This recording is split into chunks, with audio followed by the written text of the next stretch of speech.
Welcome, welcome, welcome, everyone. This is RAS Talk. It's your boy Sam Too Much. Behind the camera is my man Don the Line. Unfortunately, the bartender couldn't make it today. I guess it was so much rain, and he didn't want to melt. He didn't want to melt in the rain. Drunk, man. Wicked Witch of the Bronx. Oh no, Brooklyn, right? Okay, my bad. But on this edition of RAS Talk, we have the one and only, the legend himself, and like they always say, you should not have to introduce the man, but I'm going to say Mr. Ed Robinson is in the building, people. That's cool now. And Mr. Robinson was here about 5-6 years ago. You was here hanging with us. Yeah, I think about 6 years ago. Yeah, and we had a good time, about 6 years ago, and that was awesome. So, just to explain RAS Talk, basically, we love when the legends come through. We love when y'all come through because we, for anybody that know me and Don, they know the foundation Yes, sir. is what we love. Yes, sir. And we have to show respect to our legends, especially a legend like you. So that's why we had to call you and ask Miss Michelle and be like, hey, even though she always forget to call me back, but we're not going to talk about that.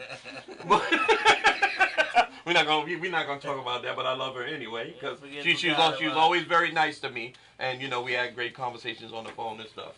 But first thing we want to, what I like to do always, I like to start from the beginning. And from the beginning is where you're from, where you were raised, and all that stuff. Well, Jamaica to be exact, but born and raised in a little place called 31 St. John's Road in Spanish Town. Yes, sir. And anybody who's from Spanish Town know one of the reasons why you don't really tell people you come from there. and can we know the story behind that? Can you tell me a little bit about it? No, I don't think you have enough time. Uh-huh. I don't think you have enough time. You can't even. So it's that much you can't even boil it down. No, trust me. When we just start grouping in Spanish, it was a beautiful place. Right. It was a nice place. The only difference, it was like a key and piece. The whole of 31 St. John's Road was a key and piece. Okay. So we had like about 3 houses in there. My father, an ex-Virginia lived beside us, and a lady lived way up the street. And under Guango tree, they used to burn coal. If you know what that is. Coal skill. You know what I mean? So there was only like 3 people living around there. So my father is the original, the first person to live around there. In the middle of the key and piece. Okay. Yeah, man. We used to call it Pectaland. A brother named Inspector, but we can't pronounce it, we just call it Pectaland. Okay, yeah, okay, so okay. That's where I was born and raised, and I probably hung out there. So I went to about 7 schools between the age of 1 to 14, 15. I went to about 7 different schools, and the reason for that is my shortest run in one of them schools was about 3 days. You get to the school, you run into people who you know from the other community, then decide to fight, knife come into play, you get expelled. Okay. So that's the life I lead from about 1 to 14. As far as that. My father couldn't take it no more with the problem with the police, with the go down a jail, go get you out, right? Go down the back in them days you used to call it reformatory school. Kind of tired of it. So him just pack me up one day and carry to a place, a community named Santa Cruz in St. Elizabeth, Waterloo in Santa Cruz. And from there, you kind of see life a little bit different. The country youth, them used to, love fight, but them don't really fight with weapon. Right. Them fight, them bad, them can knock you out. It's like when you go down there, Pierre Muhammad Ali and Pierre, what you call it now, Cassius Clay and Mike Tyson down there. So we come from a city area. We only know about knife and ice pick and them. We never used to use guns. When we turned 15, 16, we start getting introduced to guns. Right. Old police gun. The old big long 38 them. Yeah, you remember them foolishness. So, but never a country. We're more like into a knife and ice pick. None of them youth that have not a knife and ice pick a country. Right. But as you say anything to them, they knock you out. You know what I'm saying? Don't go take it no more. So, but from there, so apart from the that rugged life there, Santa Cruz is where I start realizing that there's another way. Mm-hmm. And you feel more comfortable doing that. It's called school. Right. So I went to Santa Primary for about a year. Then from there to Lacovia Secondary. And I spent 4 years there, and that's where I started to learn music the right way. I started playing drums, I started learning bass guitar first. Mm-hmm. And then it was cool. Well, the story says that you were in a school band. Yep. And that's when you started playing the drums for the school band? Right. I started playing drums in a school band for about 3 years. Spent 4 years out of school. Then from there, I went to the high school in St. Elizabeth called St. Elizabeth Technical High School. Mm-hmm. We've always had a better band at the school that we come from. So when I get to States and start messing with their band, the band wasn't that good. So it started get boring. Right. So I actually leave that band. But by now, me and all of my bandmates them from Lacovia, we graduate from that secondary school. Mm-hmm. And everybody was just free and loose. Only me alone move on to high school. Mm-hmm. And the band at the high school kind of boring bad. So I never have no interest in it. I spent a year, and right before, about a year and a half, and right before I was getting ready to graduate, like maybe 4 or 5 months into that, I just leave and went back, and we all just joined back up because everybody was out of school. I was the only one who continued the school thing there, Okay. So I just leave it, and me and the band them joined back up, and we start playing for a lady named Lana Bennett. Her brother, Lana Bennett's brother, was the manager and the owner of the band. He owned all the equipment, them guitar, drums, everything. He owned everything. Mm-hmm.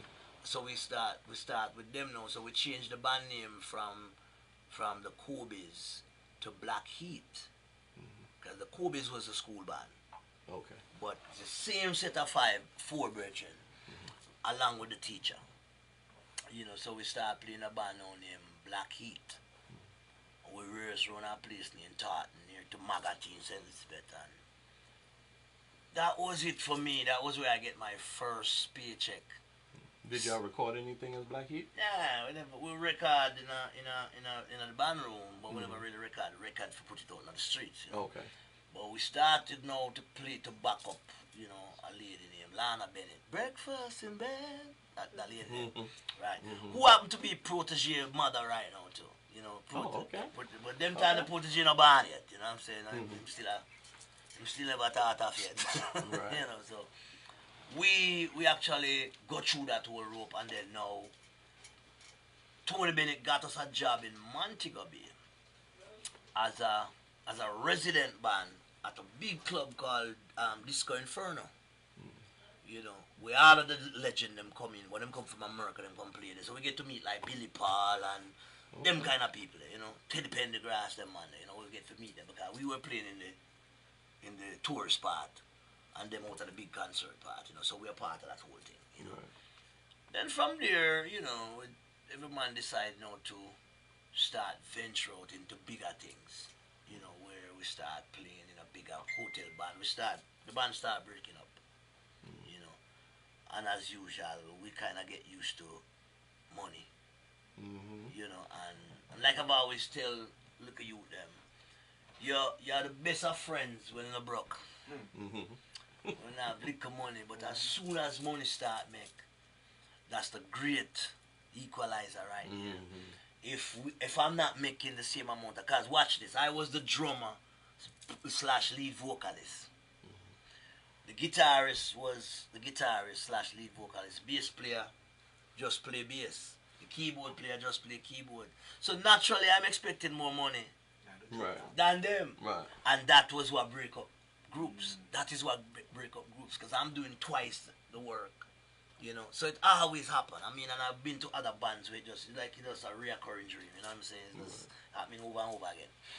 So from there, so we start moving. I start moving into the way of getting jobs, getting drummer jobs and lead vocalist jobs in a hotel bands now. Where every time, if I'm in this band and I hear about a job over there that pays more money, I link them up. You know, me call him, yo, your son I pay you better money than, you know, than this hotel and blah, blah, blah. So I always get the job because, I mean, once you employ me, it's like you're employing two people. Mm-hmm. You employ a lead vocalist, plus you employ a drummer. So, so I always get first dibs on them jobs, you know. Right. After a while, you know, it start becoming like an ego trip. You know, you start getting a whack. And, you know, you spend a couple of years, you probably spend 10, 12 years doing that. It start getting really, really annoying. We start taking things for granted now because we're only playing top 40 songs. Like, if Lionel Richie put out that tune, we know it. We play it. We entertain tourists, you know? So after a while, it start get away because, you know, you start having ambition of becoming bigger than that now. You want to become, you know, the Billy Cobham of the moment. You want to become the Sly Dunbar of the moment, you know? And you start hearing about these people. You start seeing them on record. A drummer put out a record. So you want to do that now too. So that was when I started venture out into experimenting with recordings at my house, you know. So, you know, we start buying up little equipment and we start collecting it. We have 2 cassette player, you know, where you have the music on one and we record on one, and you bounce them back and forth, until the cassette get totally distorted. You know, so that was where my whole experimenting with recording start. But during all of that, you know, I start playing for different artists now. I think one of my first big artists was RAS TALK. Okay. You know, I played drum for him, start running around the island touring with him. Then I think I jumped from there to playing with Bob Andy. Okay. You know. Then from Bob Andy now I got an opportunity to play with Peter Touch. Never manifest itself. Then one day the drummer in the Wheelers died, got killed, got murdered.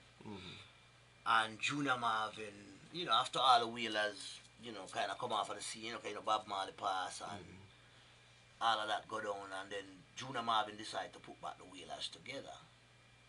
So I was calling as a drummer, you know, but when you go over there, you know, you know, everybody know the story of, you know, them couldn't use the name Wheelers. You know. I don't know that story, but we're over there rehearse, you know, we are most of the members of the whole Wheelers, and bringing some new people, keyboard player, and bringing a singer too. And we over there rehearse probably about 3 years, just rehearsing a try, but it's pure Bob Marley tune, and him a sing the Bob Marley tune them, you know, just like what I'm doing now. Right. You know, and we over there do that until, but we couldn't go tour, couldn't go on the road as the Wheelers. You know, we was running around the country and doing little shows, you know, perfect with staging as Explosion and Carrot Jarrett from Third World. You know, Jarrett Simpson just passed. You know, he came over to and was playing congos. You know, so we have this little family thing going, and we have a wicked little band. So it was named Explosion. Explosion, Explosion, because we couldn't use the name the Wheelers. Okay. You know, so from there, so now, I'm not sure if I'd play with Native, a band called Native out of Ocho Rios, a white band. It's like Jamaican white people. You know, Chat Patois worse than me. You know. I was playing with them for like about maybe 8-9 months, rehearsing until we get a show. We're supposed to go on the road with Chaka Khan. Not sure if it's a tour or a couple of gigs, whatever, but the first show we did with Chaka Khan, that was when I met a brethren named Barry G.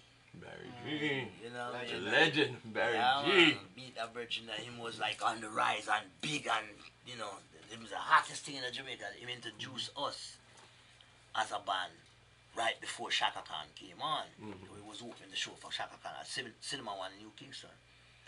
And it was a serious like a show with this band and me. And when them feature me on the drums, them give me this big drum set, probably big about like the room. So I couldn't reach some of the drums, so I just stand up on the bass drum and start reaching them, and you know. And they fire me instantly that night. You too good? As I come off of the drum set. was the show done. I didn't even get to watch Chaka Khan's show, so I didn't see her show that night. Mm-hmm. They fired me backstage. They said I upstaged the band. Right. That, and it's something that I'd never talk about, you know. Because my mind was so set on playing with this group. You know, because this group was like a legendary group out of Jamaica. You know what I mean? It's like them have some serious hit record.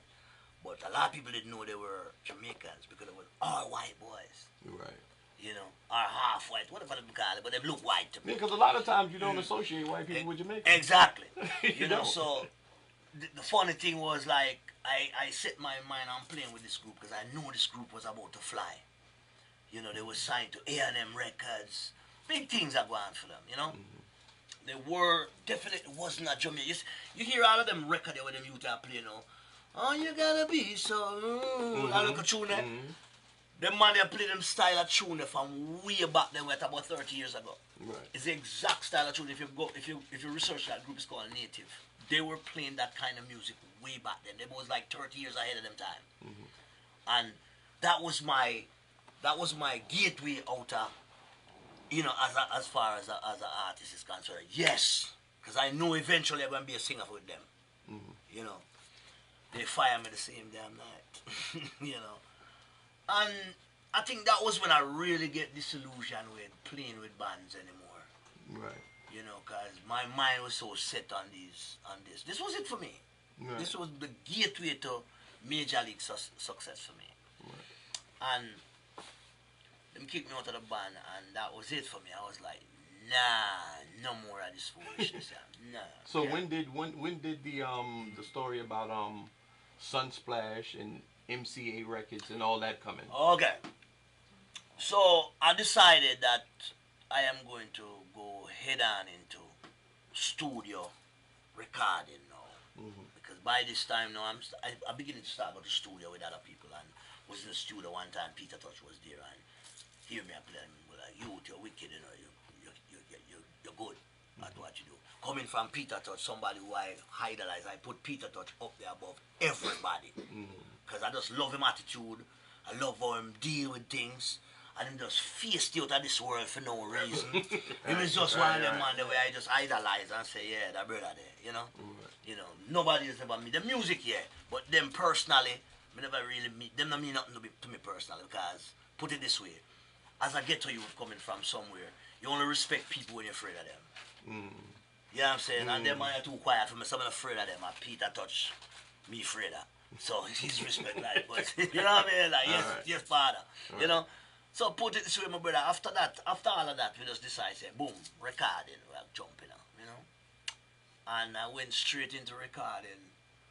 First record I did was, Ain't That Loving You? Ain't that First record, but I did it on a dancehall rhythm, because no, this is the era of when a man could have sing even my gospel music on a dancehall beat and get away with it, because dancehall was a novelty. Dancehall was this is pre-slang thing, you know, before slang thing come and change the whole thing, right? Dancehall music was the thing where every man want to sing, but not everybody could, you know. And I did Ain't That Loving You on a dancehall rhythm, and producer didn't like it. A brother Jarvis him soul rockers master, not dance master, rockers master. You know, him said, yo, I could bring in a keyboard player and play back the chord changes then upon the dancehall drum and bass. That's what we did, and that was my first record that went out there and started creating that little Ed Robinson was there. Right. No, I did that whole runs. I did, you know, Cherish the Love We Have, and we started some sing over thing. You know, and I think this was like pre-Sanchez and his sing over thing too. You know what I mean? So we was doing that, and it was alright. Not what I wanted, not what I was visioning in my head where it can be, because we are looking to compete with the likes of the Lionel Richies and the Prince and them kind of guy there. And that's how we are trying to bring our thing, you know? Well, one day a virgin come to me, with up on the beach of Montego Bay, and him come to me and say, yo, singer, I hear you sing a tune I love, you know, but here what happened? I have this cassette here with a song on it. It come from a movie. the old cowboy movie, named Knocking on Heaven's Door. And it's a Chinaman, you know, another Chinaman. You know. Him say, I'd love to hear you do a version of this song. And when I listened to it, it was just a guy sitting down playing him guitar. Knock, knock, knocking on heaven's door. It's like my singing I'm nose or something. Right. And I was like, whoa, that's different. I basically laugh at him. I was like, well, me sound like singing that foolishness, Bridget. And him said, Bridget, try it, man. It inna, me I see you a sing that tune now. You know, Bridget named Stanley Chin. Big up every time. And one night we get frazzled out on the beach. We just finished a performance on Cornwall Beach where they used to keep some Sunsplash. Yeah. And we just finished a concert, went up the place, heavy drinking, heavy partying, and we went right to the studio. And you had a studio in the back of the concert place on the beach, my studio, so we went right to it and recorded the tune that night. And it come out nice, I like it. And we just decided one day that we should have recorded it, you know. We should do it officially, you know, like get to a real studio and do it, you know. Them have a small studio. So I was like, alright, cool. Good deal with it. I played for Bridget in a Tough Gang, you know, Royal Thompson. And him love it. It's like, yo, Bridget, make a record that tune. So we went to a studio that they just built in Ocherius. I was part of it too. Before, I used to play there as a drummer, a long time ago before that. And, you know, we just record the song and put out the song. Put out the song. This is like a 3-year span right there. Song record, song put out. The same Virgin Real start doing my management, you know, as an artist and blah, blah, blah. And within 3 years, me and him build a studio at Kingston. Me and him start make the runs. Then we fall out. And by this time now, we're knocking at Heaven Door fly. It hit in the streets. Never like it. Hate the record with a passion because it was never dancehall. I hate every time I hear the record, I cringe. Like, oh, why not play the record? Still? These days, kind of, yeah, too, to be honest with you. You know, because the vibe, they still come back when I hear it. Right. But because by this time, you know, this is a 3-year period, I may have some serious record where I chop up the place where people don't even understand that rude boy, roughneck, you know. Some we are talking about at least 10 serious dirty dancehall tune was just rocking the place. But this one knocking on Heaven Door tune is like I'm a blessing and a curse. Every time it pop up, it's like, oh God, that tune is gonna ruin my reputation.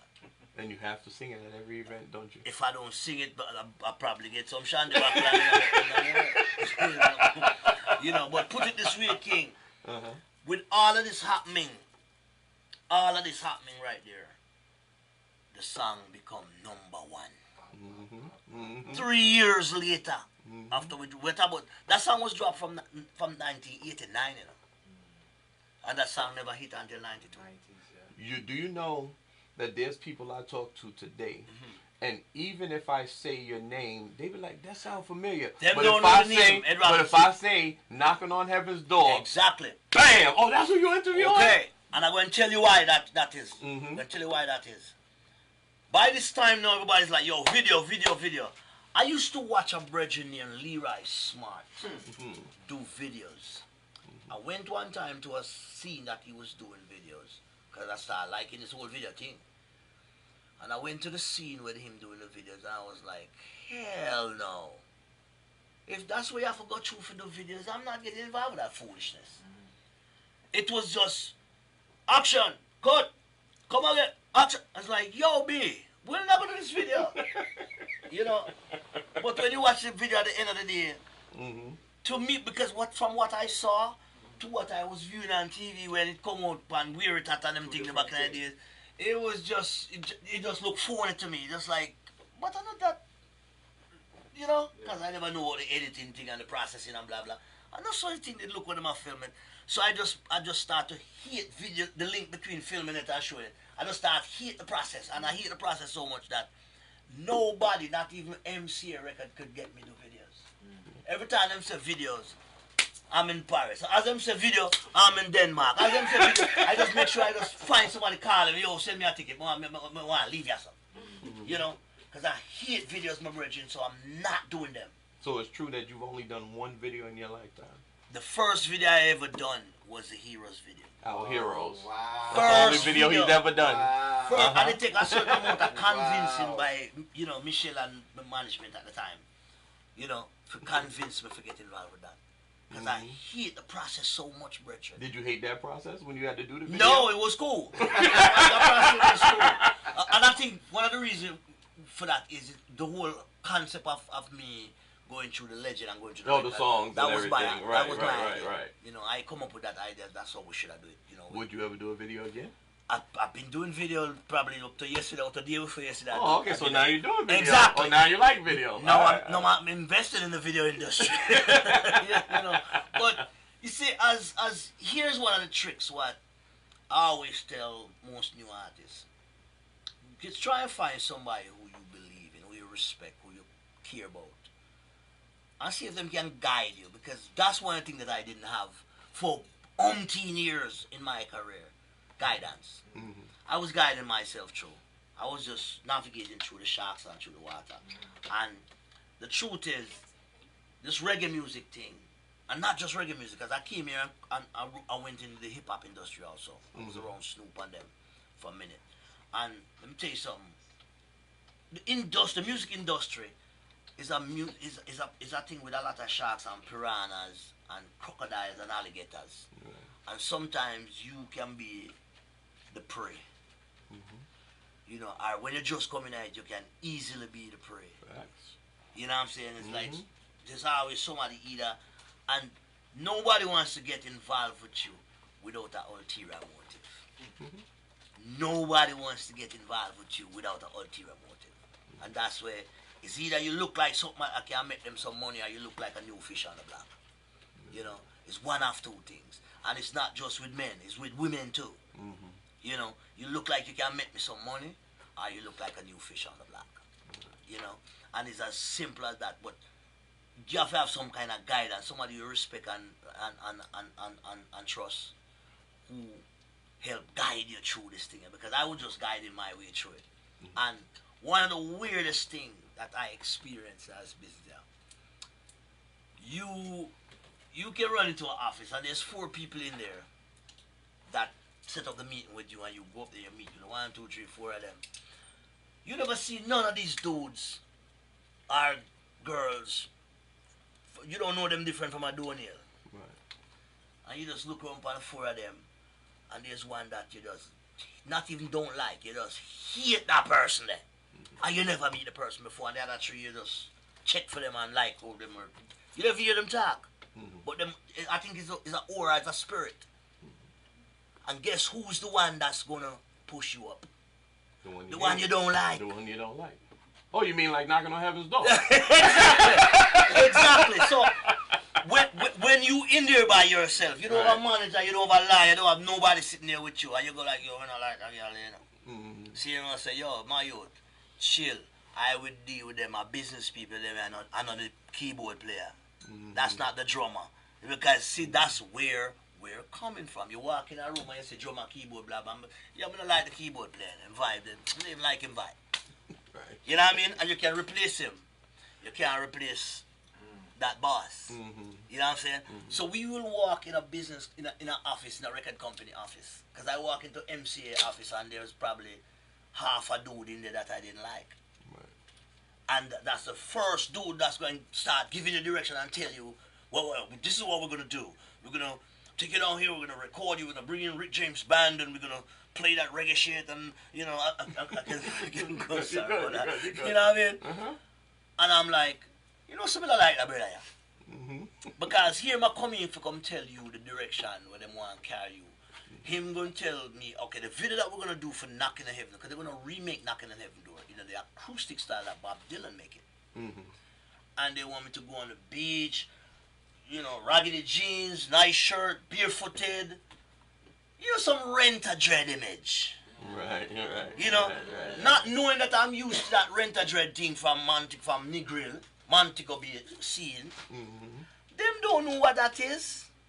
The minute them say barefoot with short pants and shirt and locks hanging out, the first thing come to my mind is rent-a-dread. Cause me I think about some things with Prince looking or Michael Jackson looking or Lionel Richie looking. I think about them level there because now we're in California. Right. He's looking on bringing that essence from the island to what I'm doing. I never see it. Right. This is where we need guidance sometimes. Where a manager and or a lawyer or an agent say, you want to think creative, we will think business. Right. Because right away I was like picked up and thrown into a business world. It's like them threw me right into a shark tank. And if I kill one shark, the next shark go and get me. Right. You know what I'm saying? Right. And that was what happened to me personally. Right.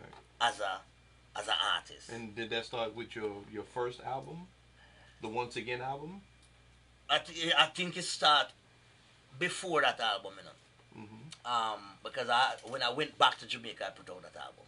Okay. You know, but my whole business aspect of it, I came in like on the wrong foot. You know, and I offend a lot of people. I'll be honest with you. I mean, I experienced it. I'm glad I did it, to be honest with you, because you get rid of some people to your corner, you know. But I probably think I offend more than half of the industry, because with no guidance and with nobody telling you or guiding you, not just telling you what to do, you know, you can't rely on a stranger to guide you, brethren.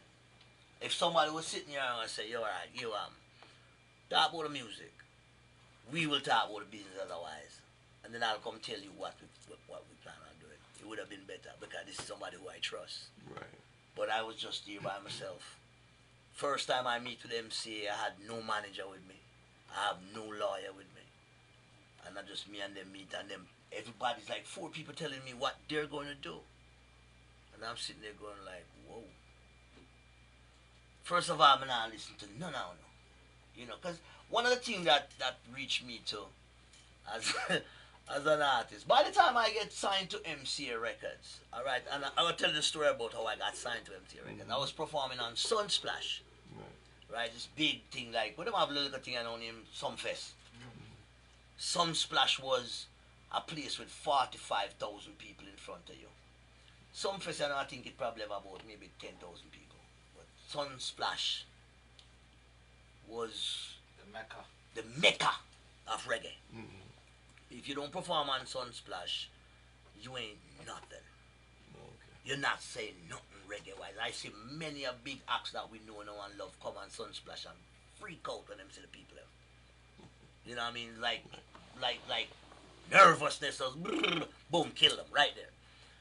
I perform on that show, and when I finished with Sunsplash, I did probably 5 songs on my set. And as I run off the stage, I run right into a bridge and I try to catch me coming on the stage. So I shun him. I'm like, yeah, the brother. And him follow me right back to the, you know, the little area that you stay before you go on stage. Now we sit down and follow me right back to him, and him come to me and say, oh my God, Ed Robinson, how you doing, man? I'm like, yeah, man, respect for one. Because you know that moment, you just come off of this adrenaline thing. Yeah, still going, yeah. We can't bother with the conversation right now. Just leave me alone, man. You know? Right. But he wasn't having none of that. Him come to me and him put out my shake me and him hold me and him say, yo, check this out, man. My name is Ernie Singleton, and I'm with MCA Records, and I want to sign you to this company. I mean, I look at him like, yeah, man, cool. Do me a favor. Go get me some red stripe. I swear to God. I was like, yeah, man, cool. Do me a big favor. Go get me some red stripe. I mean, sitting back and look back on it now, if I see somebody that I would think it's ego. But him don't understand that it's the moment I was in. Leave me alone, rude boy. You can't do me a favor right now. Bring me something to drink. Water, red stripe, anything. Let me just cool off, you know, because what I just did on stage a while ago was like, whoa, my biggest thing. It's the biggest thing that ever happened to me. Biggest crowd, biggest everything. And him go buy the beer, the man come back. The man bring a case of red stripe. You know, remember the box of red stripe? Yeah. What that, like 24? I think it's 24. The man buy the whole case and come. It's the biggest joke in the industry of reggae music. I send the president of MCA go buy me red stripe, and the man go buy them and come back and put them on the foot and say, yo, there you go, Ed. Now you don't want no more beer. Let's talk. Okay. Take out the beer and sit down and I say, all right, cool. Call Scharenberg. I'm telling Scharenberg because my manager. And him come in and him offer me a deal on MCA Records.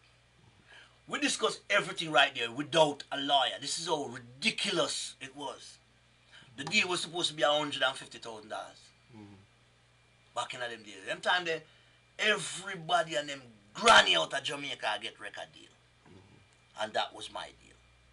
Them signed me, Morgan's Heritage, Steel Poles, and Morgan Heritage has some little brother named the Dreads. I don't know what them name now. But them signed them and Barrington Levy. You said Morgan Heritage? Morgan Heritage. Them time they just come on the scene.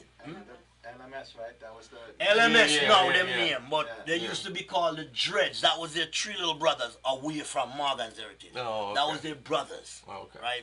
My brother and son them see away. So they signed 5 of us that night. The same night. Not really sign on paper, but the promise that don't talk to anybody. Don't talk to Sony. Don't talk to Elektra. All them. Don't talk to Mercury, because I think Boudreaux was signed to Mercury at the time. You know, don't talk to none of them. We are going to sign you. That night, a lawyer come to me. He recommended a lawyer to me, a brother named Kendall Minter. And that was who became my lawyer that night. And boom, probably next day I was at the hotel we just stayed. Pegasus. The next day I was a flight to Kingston to Pegasus. We're talking about not drive to Kingston, if I'm to go, fly. Trans Jamaica. That was impressive. Alright? Boom, them fly up there and we signed the deal. And that was how fast these American companies were signing reggae acts. But by the time I get to California, they had a different idea of how they want to present me to the world.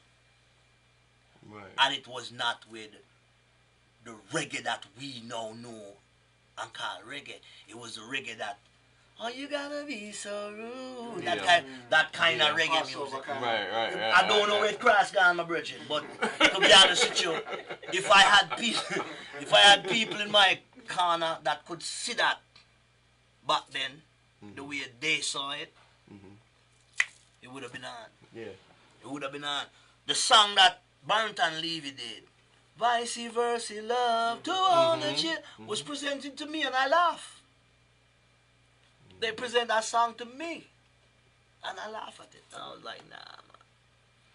Not my thing that. See, my thing was I wanted to do what was in my head. I wanted to do what was at the moment,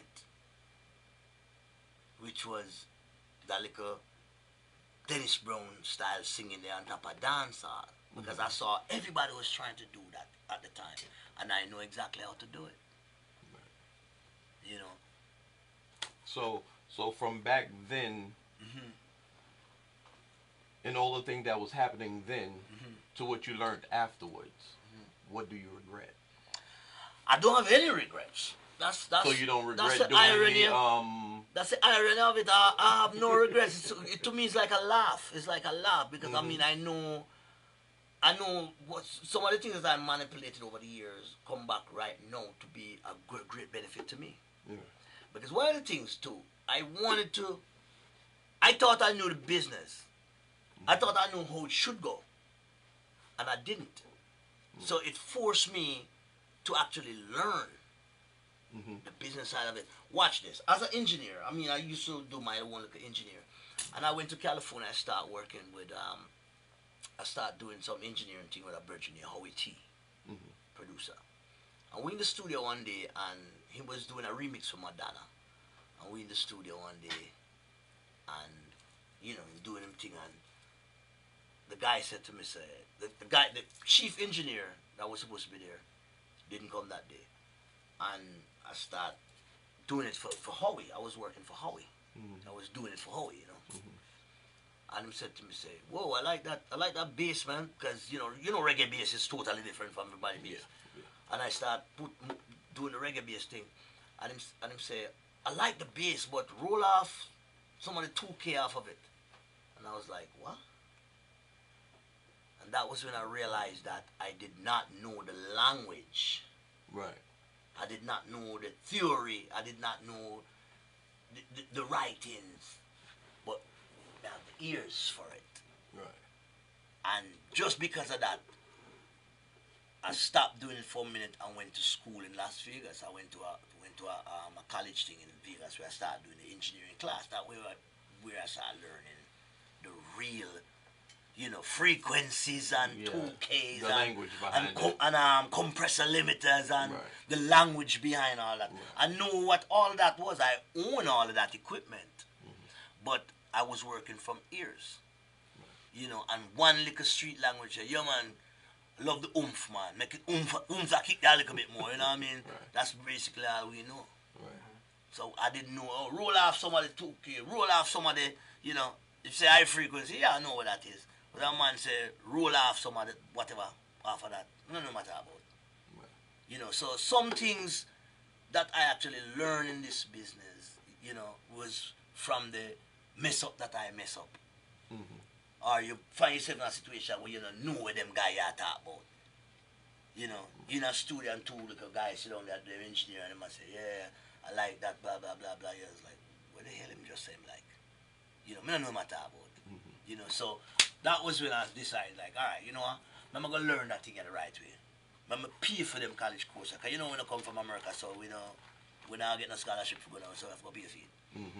You know, so we just go to private class and eventually we qualify to do the college. So we go at our university over Las Vegas there, and then we go back to UCLA, go to the private class, go to California, you know, go back to a thing at UCLA, University of California, so we'll do it. You know, but by the time we're done do it, we never brother stay for doing like the final exam, because I know me want to know. So we just jet. Right. You know, by this time I gonna Detroit, my head for Detroit, you know, go and work with a different set of people. You know, so that's basically how the music carry on. Because, you know, when you want to learn certain things, Bridget, you know what you want to do with what you're doing. Right. And it's hard for somebody to come and say, all right, I love what you're doing, but this is what you should do. You're like, You know, nah, man. Yeah. I'm not depend that with you. Yeah. You know, so sometimes you have to have some guidance, brother, and take some telling sometimes. Mother is also, you know, learn to take telling, you know? Right. You know what I'm saying? Sometimes you have to take the guidance and just go with the flow, because sometimes it's not all bad for you. Right. You know, man? All right, so let's come up to like age now, right? Yeah. Now come big in, man. after all your experiences and after everything you know now. You've been in this business over 30-something years, of course. 41 years. 41 now? 41. Okay, well 41. I had it wrong. 41 My bad. years to be exact. And don't try to calculate me. Right, you're dancing there like. Okay, so 40. My bad. So 41 years. You've worked with a lot of people in the business. Legends. Wow. A lot of. What's the biggest mistake you see artists doing to this day? Don't know the business that they're in. They don't have a clue that this business is so big, so vast, so large, that you can just do one hit record and get the hell out of it, a wealthy man. Right. So now my next question leads into a question that Miss Island Spice asked earlier, which we all laughed at, right?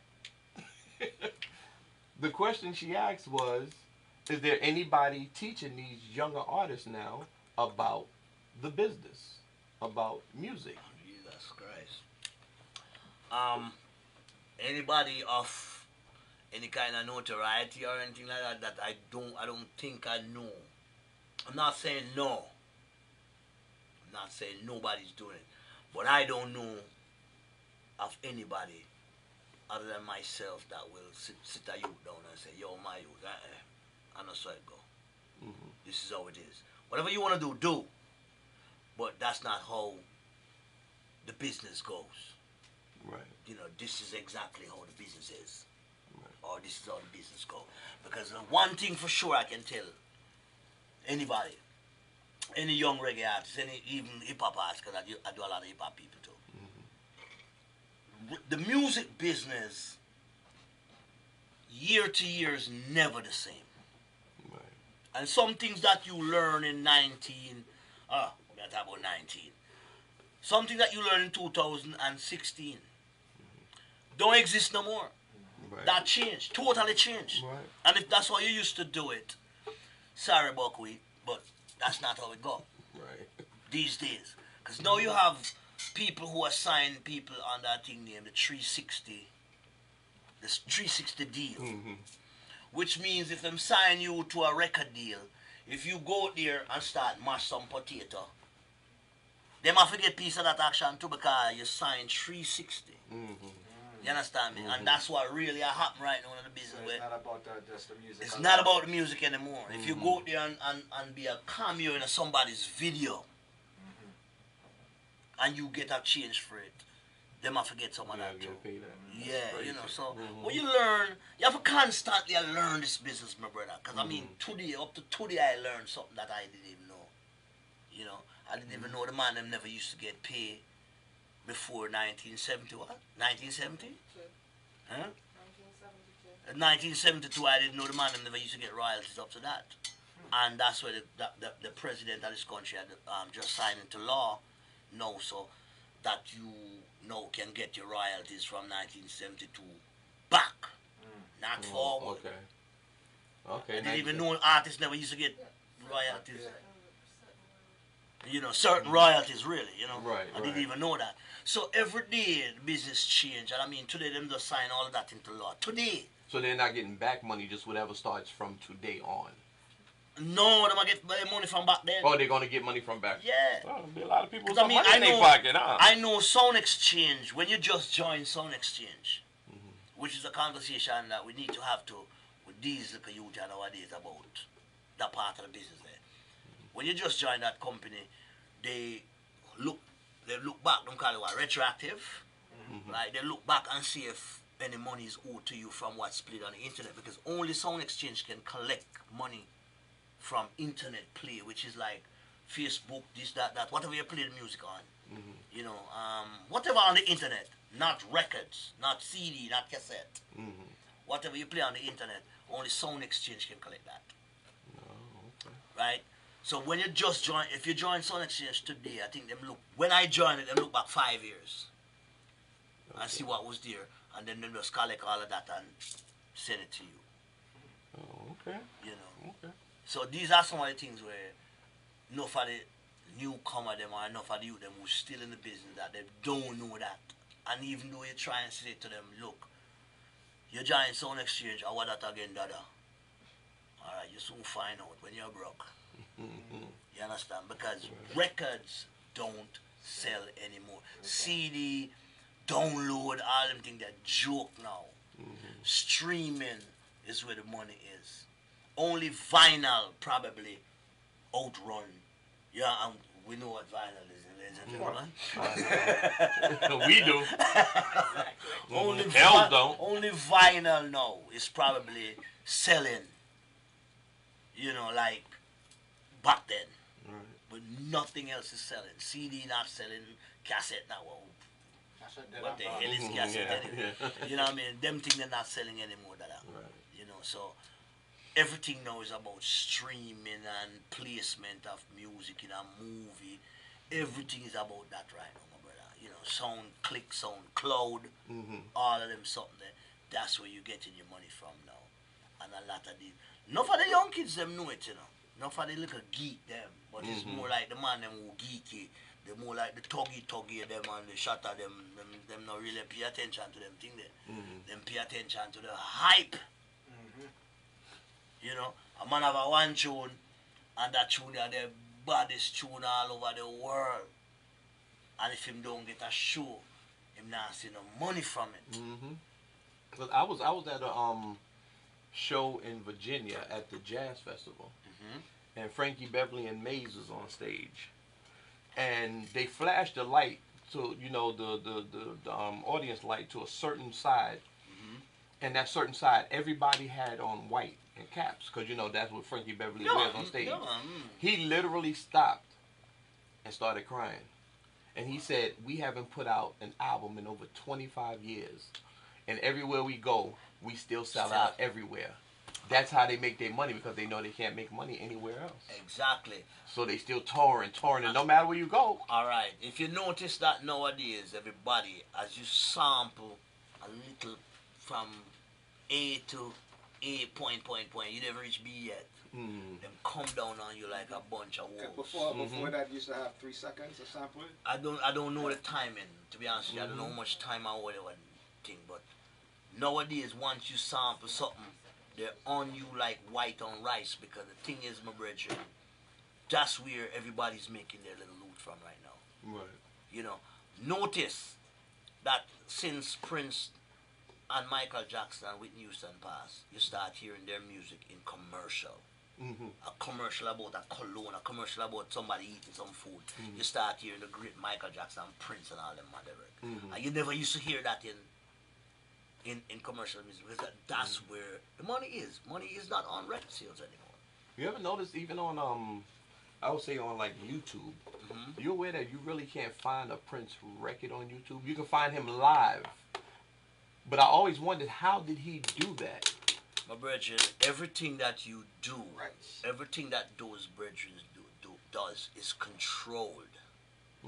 It's a controlled environment. And I mean, Prince was one of the more intelligent people in the business. Right. Where got mopped up by Warner Brothers, because I was at Warner Brothers when that whole chaos thing was going, because I supposed to, when I leave MCA Records, Warner Brothers actually take me out of that situation. Right? And I was over Warner Brothers for about 3 years. Probably about 3 years? Probably about that. And I was over there when Prince had that whole foolishness going on with him, right? Slave to them, and eventually he got out of it. And him just get back in masters right before him died. Just get back all them master. People probably don't know what masters is, but all of the record them when record, you have to hand them over to the label, and still owe the label for that. That's how a record deal used to set up back in the days, where you come in, you give me $100,000 to record an album. And when I finish recording the album, I bring you the hard drive and the record, everything. I bring you everything. And we pay musician for record, engineer, studio, we pay all of that, and I give you that. But, so that should be cool. You get the music, I get the money. We don't owe nobody nothing.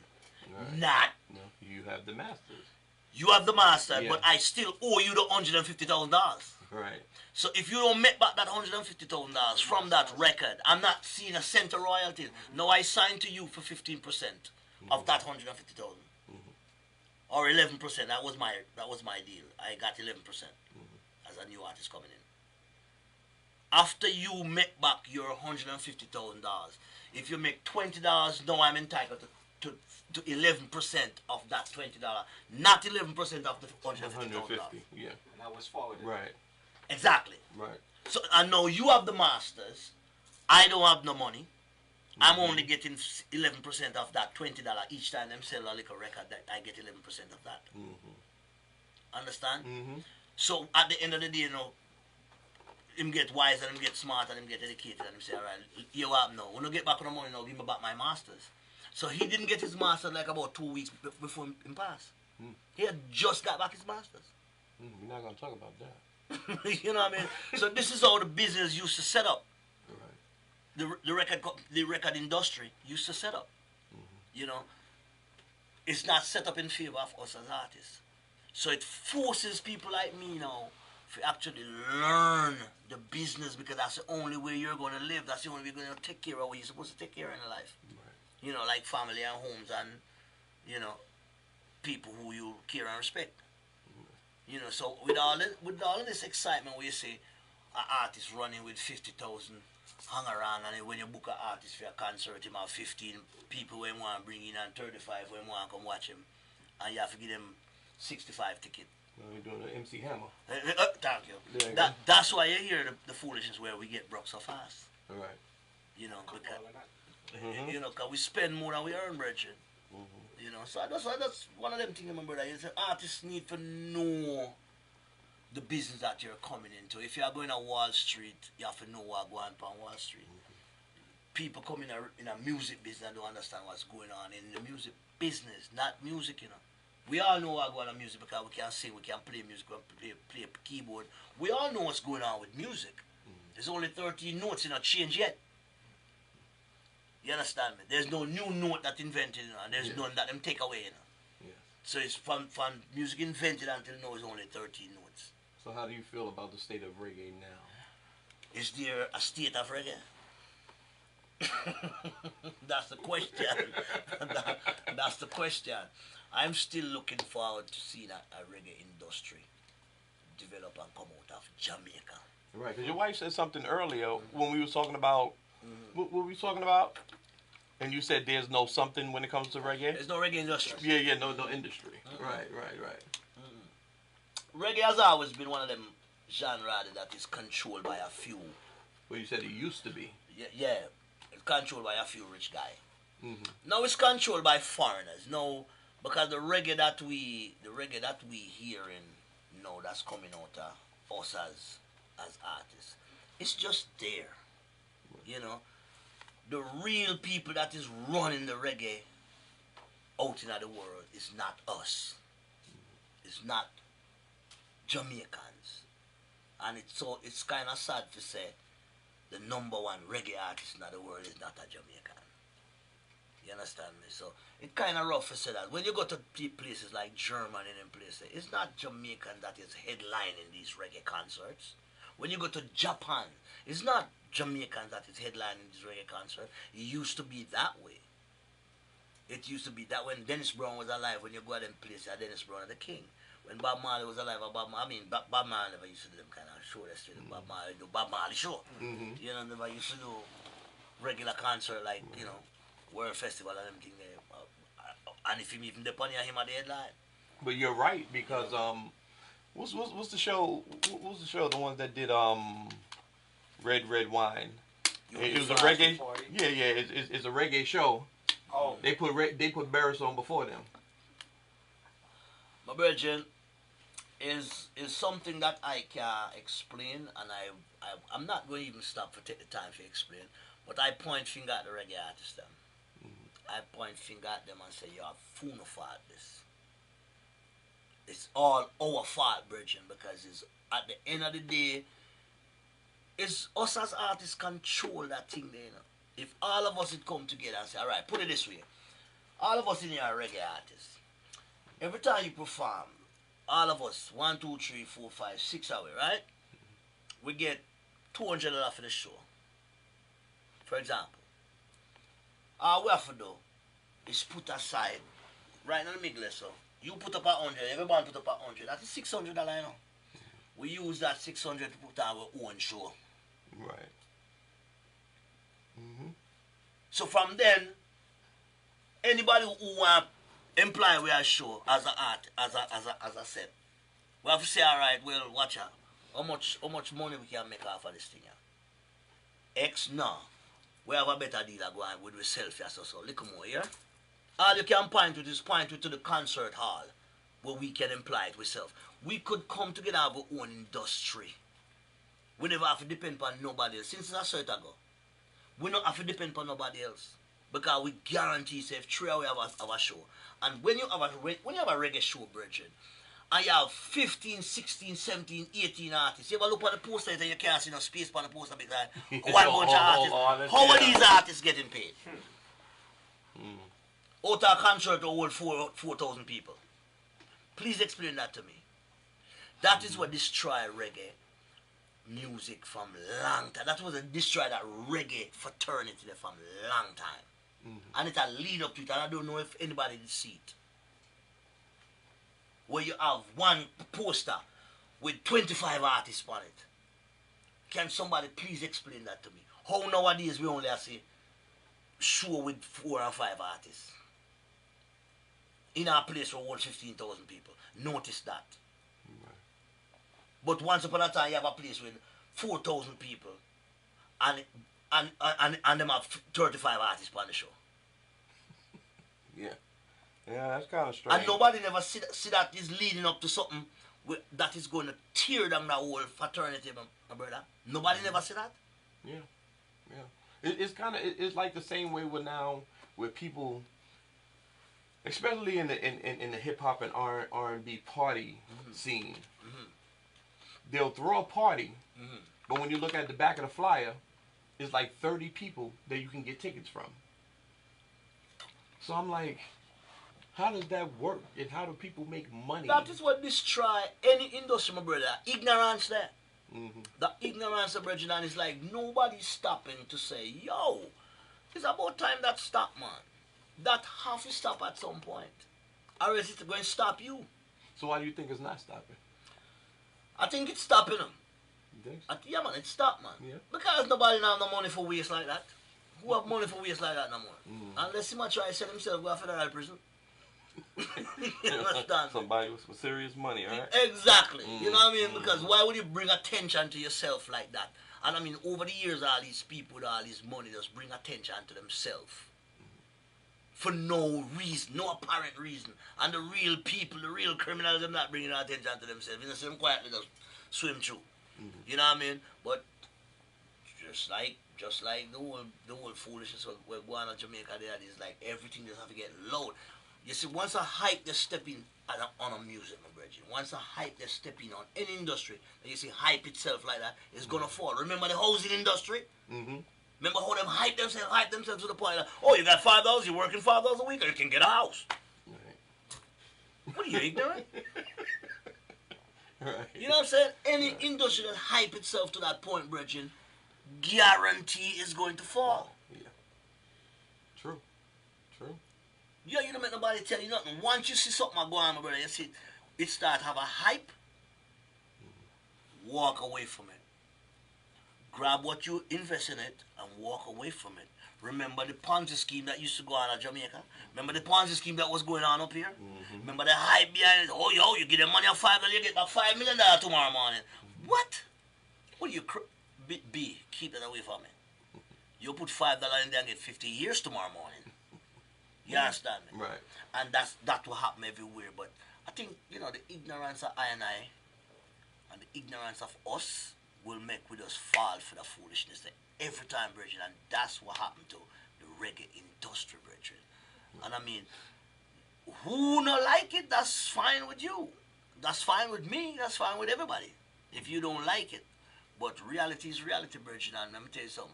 Sometimes the truth is our offense, you know. Definitely. But it's never a shame. You know, we're not afraid to tell nobody. We learn it. Sometimes we learn what we learn the hard way, you know. You know what I mean? Because we learn a lot of things the hard way. And we make a whoop of mistakes in our business. But we're not no regrets. Okay. You know, we're not no regret. Because every time we buck with two and we get up back and realize, all right, so I go back around the corner there. Or I go back around any corner we look like that.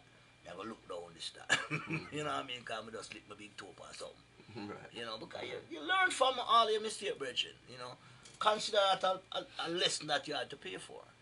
You know, just what I am thinking that. Yeah.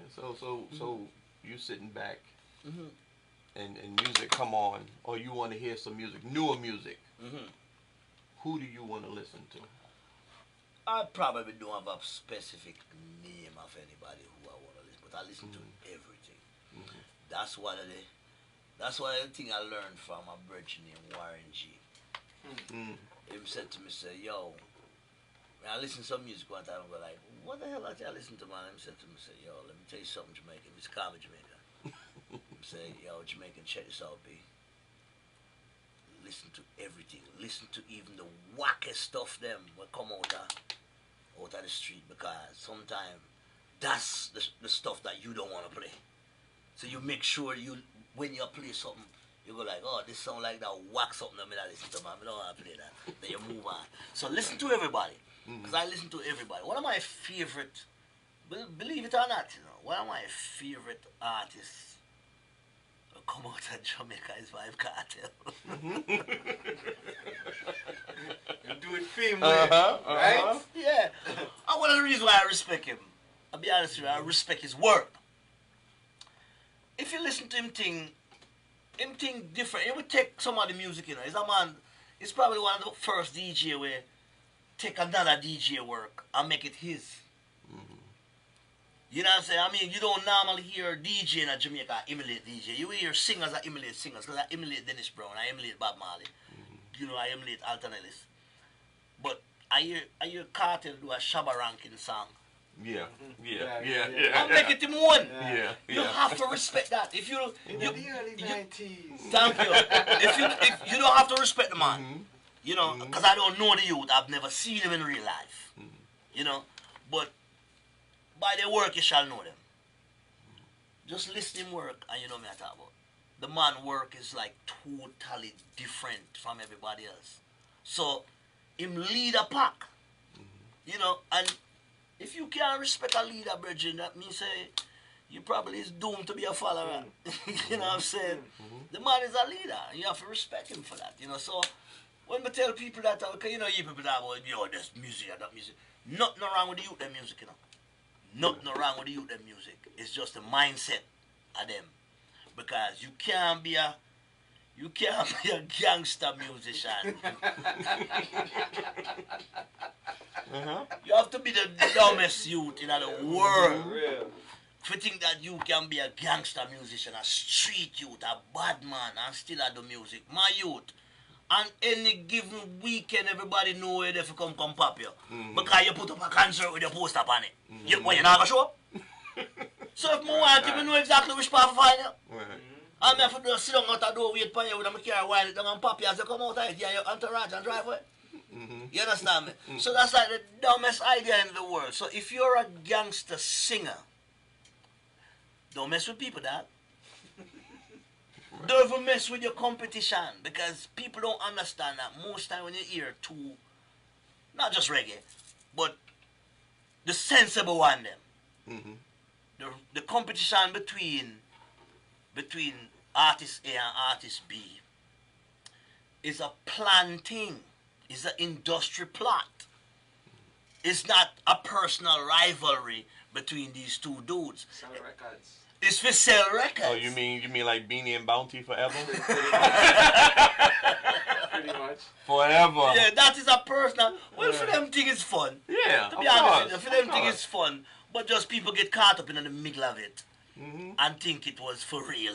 Right. You know. Yeah, because of course, Beanie and Bounty, they warring. Bounty mother died, Beanie right in the front seat, in the front row.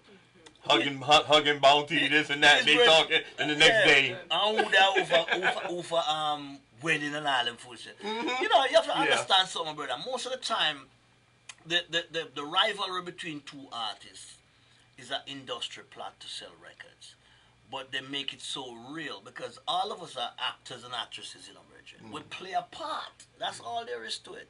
You can take part in the foolishness, but just have fun taking part in the foolishness. You can't take it serious. You know, how am I going to take rivalry between Tupac and Biggie serious? Me know them two fools. Me don't know none of that. I've never even seen them in concert. You know, the first time I see Biggie Small is in Montego Bay doing a show and him just come out with Puffy and them. Because people don't understand this, you know. The first time the world see Biggie Small was through a Supercat video, you know. Of course, yeah. You understand me? That's Dolly, my baby. Yep, Dolly, my baby. That's how them break that youth. And another thing again in this industry where more time we have to look on to Jamaican artists and with disgust sometimes for that, you know, my brother. Every time a hip-hop artist wind down to the part where him actually hit the ground, who bring him back? A reggae artist. Thank you. The reggae, and it's true. So how reggae artists can bring up some great reggae artists? You know who did that, and a lot of people don't realize? Damian Marley did that with Bruno Mars. They have a video together, and if you see Bruno face in that video, that with Nas. Bruno is stoned. Oh yeah, he did it with Nas. Bring that back with Nas. He did it with Nas every too. Time a reggae artist, every time a hip hop artist, basically on the verge of, do me a favor, let's go buy a coffin like Josie Wales.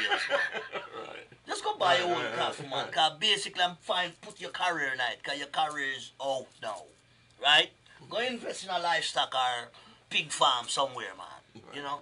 Every time them reach that point, who bring them right back to the forefront? Yeah, it's always a reggae artist. That's true.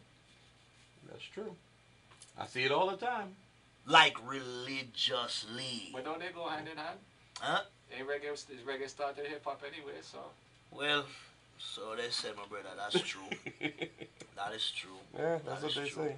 You know, but you have to understand how the industry is going, my brother. And if we, us as we don't call it now, as we call it something the diaspora, the people in the diaspora, us as the authentic people from the Caribbean, because it's not just reggae is not just a Jamaica thing, you know. Because more time you say it and people look at you like, what the hell are you talking about it?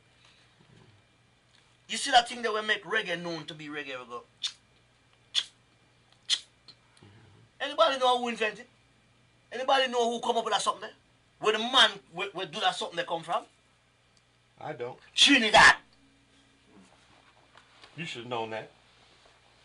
You understand? That guitarist will play that something there will come from Trinidad. And that's a big part of reggae. Mm-hmm. But a lot of time, you know, the whole of you them will tell you, yeah man, that's where it come from. Put it this way, this is the state of chaos that reggae is in. We don't even know who invented that word named reggae.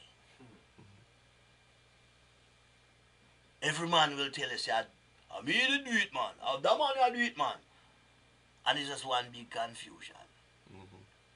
Every genre of music in America around the world, somebody can tell you who or what entity come up with that idea and start label that music, R&B, soul. Them can tell you who did it.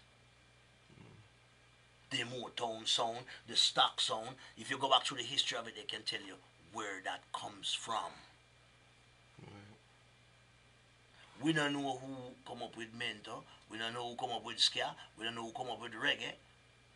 We don't even know who come up with dancehall, and it just happened the other day. Rocksteady. Right, thank you. Me I miss out on one genre of music, right? Because you know Jamaica is the only country in the world come up with the most genre of music. That's why I don't beat up them like a youth, you know. Because them have come up with a genre of music where totally different from what I go on. And enough people in the world are invented where you think them come from with island pop and everything there. People don't know says a Jamaican invent disco music. A Jamaican drummer, I forget what his name. Invent disco music. You understand me? The thing with them called reggaeton. You think of them, you think of Panamanian discover that? You think of Panamanian invent that? No. It's a Jamaican youth, a producer, El General. I remember. Yeah, I remember El General. You understand me? Mm-hmm. Yeah. Mm-hmm. You understand, my brother? So, this is one of the things where I don't understand what's going on with our industry. But you know what is true though? Somebody know, but it's the business people in a reggae now. Now, who's the business people in reggae? That's another question.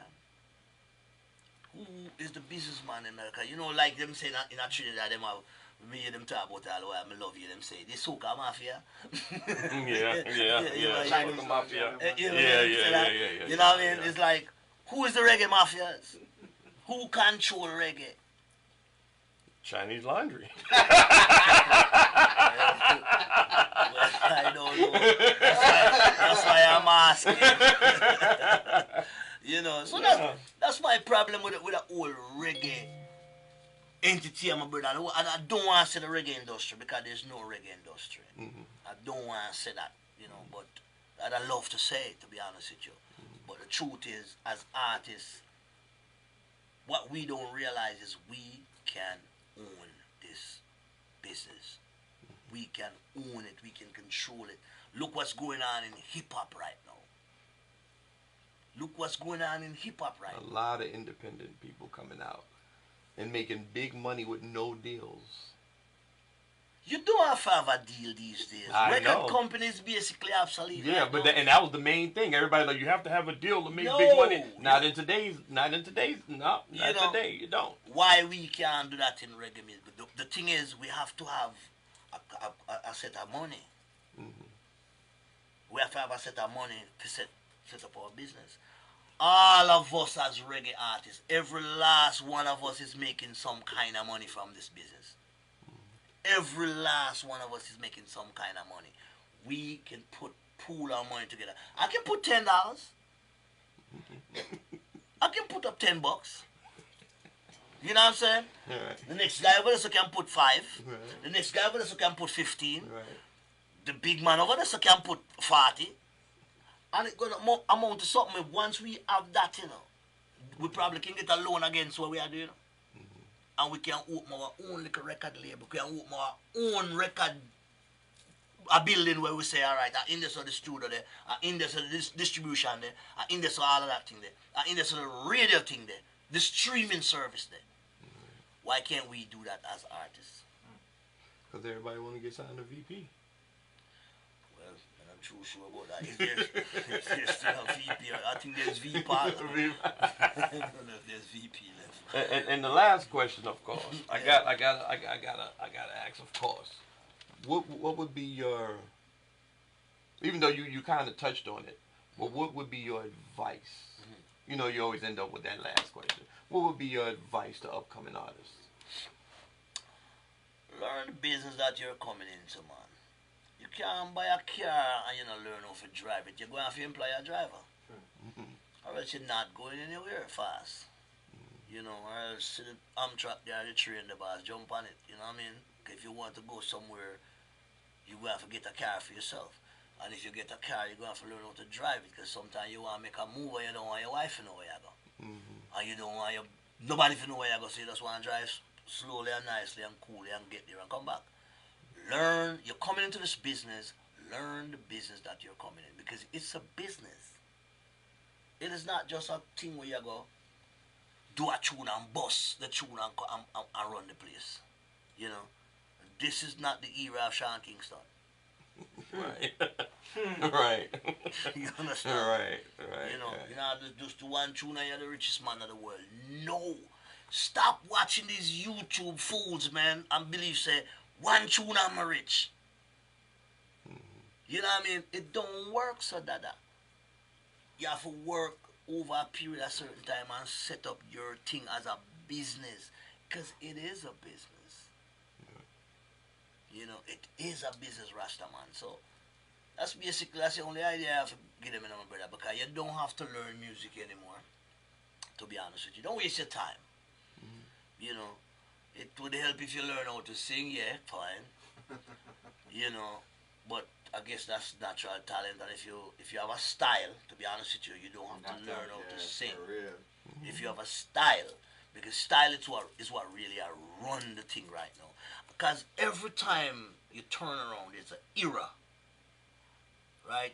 And I don't know if you understand what I mean. Every time you turn around, you have an era of where you saw it there now. And if you go outside, nobody now listen to you. Yeah. I just write it so it is right now. Right. So that's because, like you said, it's a tough one. Piggyback on it. Exactly. The 70s, 80s, 90s, they all have they had their time. Everybody have an era. It's an era where you know you work inside of. Right now, if you listen to hip hop, I don't know if you can listen to hip hop. Facts. I don't know if you can listen to what's going on now because you're not gonna really hear it, but you can probably dance to it and bump to it and blah blah blah. Because now is the mumble rap them call it. That's what they call mumble rap. It's the mumble rap era. And if you go outside of that, you probably sound like an old school youth. I'm sound like them old school brothers. It's like, well, alright, cool.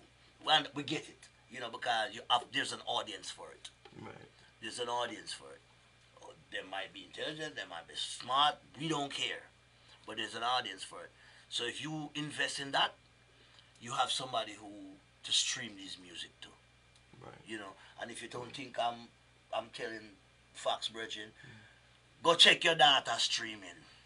Go check your son streaming. What them call the playlist. Go check them playlists and see what they're listening to. Yeah, I had a talk with my son. Leave him alone, man. Yeah, no. I just had a talk with him, and basically, we were driving to South Carolina. Yeah. So we agreed 6 hours we listen to my music. Yeah. 6 hours we listen to his music. You never hear about headphone. God, I wanted to die. And then he telling me, oh, you don't know about Trippie Redd, and he in there doing all this, and I'm like, oh, God. But I agreed with the boy. I said, all right, we gonna listen. And he taught me, but he taught me about all these different artists. And I was like, well, what did he just say? He'll rewind it, and then, but like we were talking about earlier, same thing my father did with me. Yeah, I had to listen to Motown. I had him listening to Rakim. You know what I'm saying? And I had to explain to him what. But I mean, they could understand more back. You know what the rappers were saying. You know, from the '90s. Right. But and then I caught myself. I was like, you know what? I went through the same thing with my father. So this is what I got to go through with him. Yes, sir. So it is what it is. It is what it is, my brother. You have to understand something. Every generation before us or after us blame the one before or after them for the downfall of the music. Your father generation blame you, your generation, for mess up the good music. Right. Me, I look at my kids, I'm like, I wanna listen to, man. I wanna mess up the thing. My father used to look at me and wonder, what you listen to?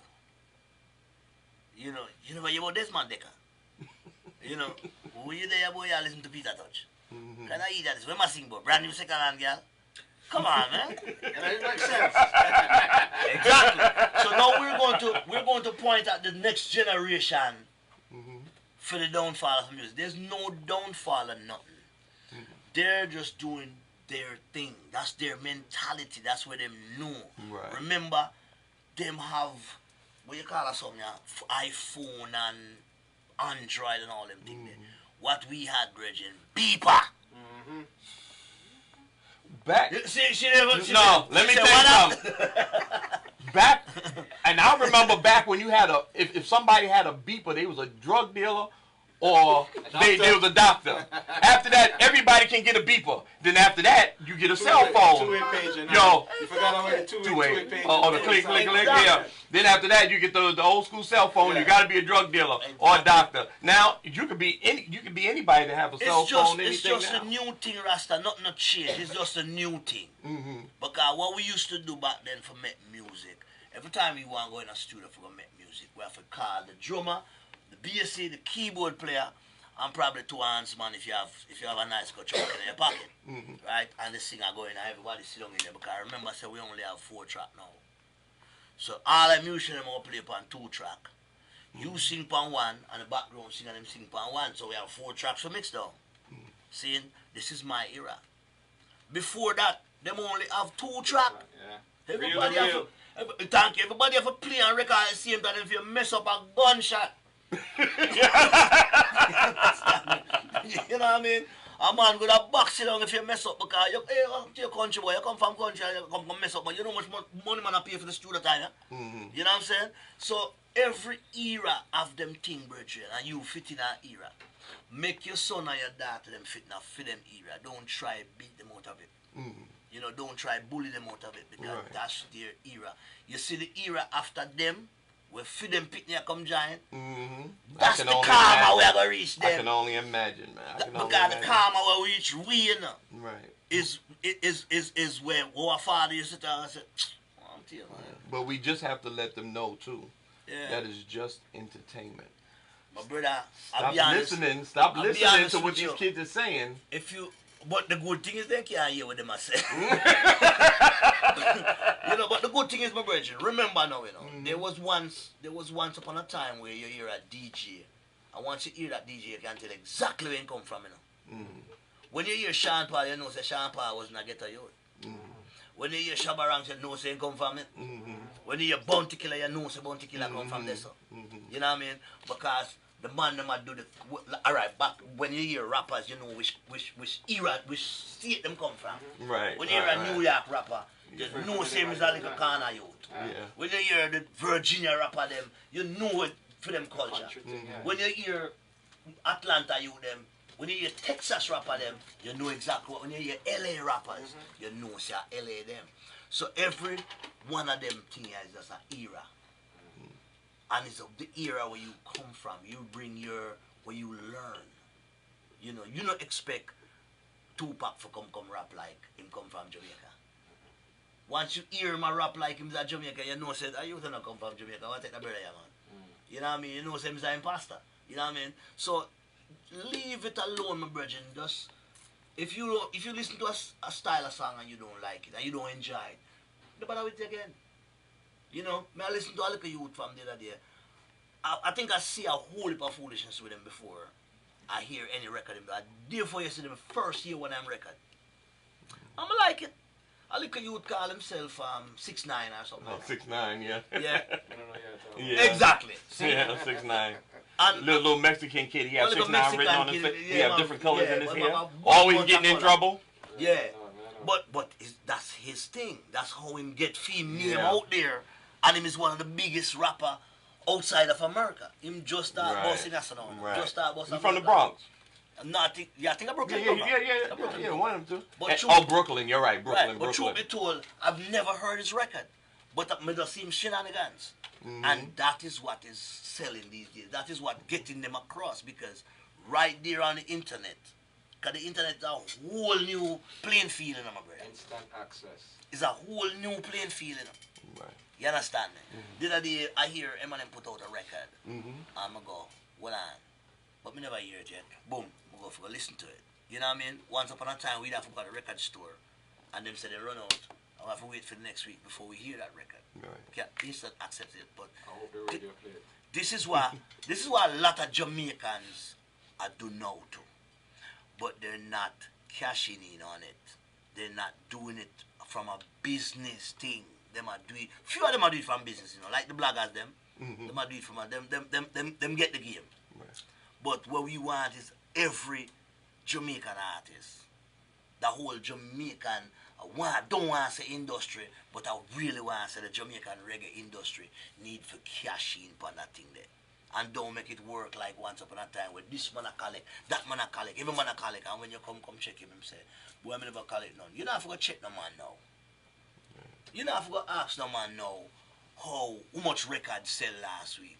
Boy, I'm broke, you know, my money want to pay my car insurance. No. You can do it yourself now. Every man can do it now, but here's where the strength will come from. And I say it already and I will say it again. When we all team up, because you can't win this game here without a team. Not even golf no play individually. Right. Because if Tiger ever try to carry them sit up on him back by the time he reach the third hole him broke. Right. You understand me? Right. So every game is won by a good team. True. Every game is won by a good team. And that is what we don't have coming out of Jamaica. We don't have that data, you know. So the man have to start move towards this. Alright. I was trying to tell you guys, you know, all DJs where I play upon radio, me a beg you no rasta. Start using a little thing what them call Spotify for play the music from. You understand me? Because when you use the Spotify for play the music from it, it's not just benefiting, you know, the music itself. It'll benefit the artists, because that's how we get paid. That's how artists get paid. So if you take a CD and play it 50 million times, we don't get nothing beside the hype and the big up. Right. And that's not what we're after these days. Them hype thing they have to cool off. We are talking about the slice. We want the slice of the cake.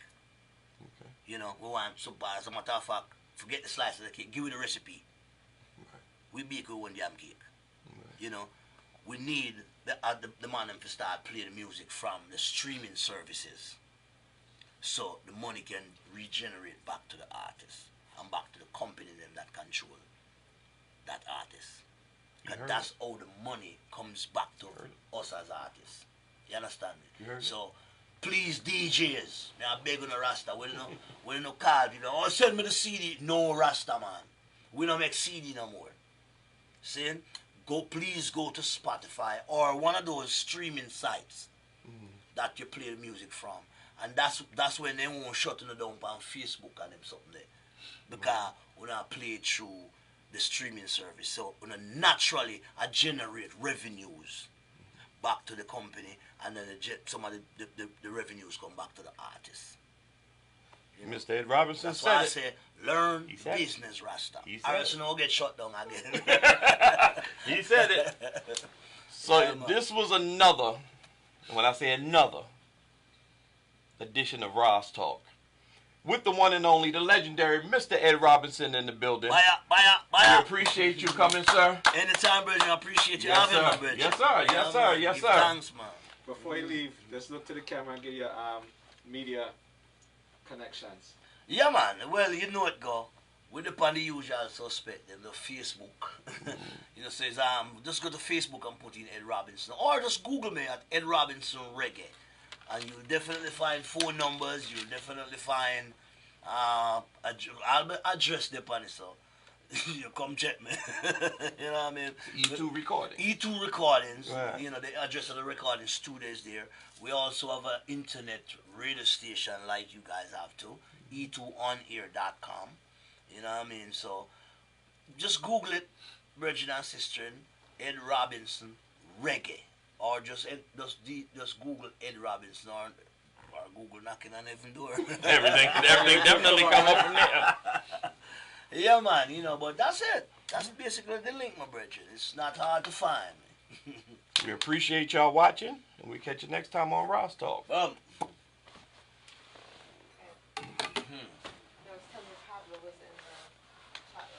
Yeah. Pablo!